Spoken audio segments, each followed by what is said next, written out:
ഇന്ന് രാവിലെ നീരുദോശയായിരുന്നു. ഈ നീരുദോശ തയ്യാറാക്കാനായിട്ട് ഇന്നലെ രാത്രി തന്നെ ഞാൻ ഇതുപോലെ ഒരു കപ്പിന് 2 കപ്പ് പച്ചരി നന്നായിട്ട് കഴുകി കുതിർക്കാനായിട്ട് ഇട്ടിരുന്നു. ഇനി അതേ കപ്പിൽ തന്നെ 4 കപ്പ് വെള്ളം കൂടെ എടുത്തു വെച്ചിട്ടുണ്ട്.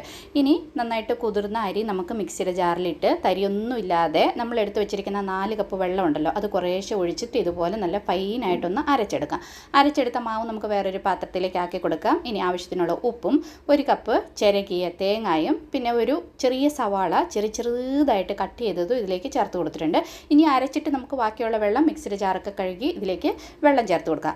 2 കപ്പ് അരിക്ക് ഞാൻ 4 കപ്പ് വെള്ളം ഇതിലേക്ക് ചേർത്ത് കൊടുത്തിട്ടുണ്ട്. ഇനി ദോശക്കല്ല് നന്നായിട്ട് ചൂടായി കഴിയുമ്പോൾ കുറച്ച് എണ്ണ ഇതുപോലെ ഒന്ന് തൂത്ത് കൊടുത്തിട്ട് മാവ് നമ്മൾ ദോശ ചുടുന്നതിന് മുമ്പ് നന്നായിട്ട് ഇതുപോലെ ഒന്ന് ഇളക്കണം. ഇളക്കിയിട്ട് നമുക്ക് എത്രത്തോളം മാവ് വേണം ദോശക്കല്ലിൽ ഇതുപോലെ ഒന്ന് ഫുള്ളായിട്ട് ഇങ്ങനെ ആക്കി കൊടുത്തിട്ട് ഇത് മൂടി വെച്ച് ഒരു 2-3 സെക്കൻഡ് കഴിയുമ്പോഴത്തേനും ഒരു സൈഡ് നന്നായിട്ട് വെന്ത് കിട്ടും.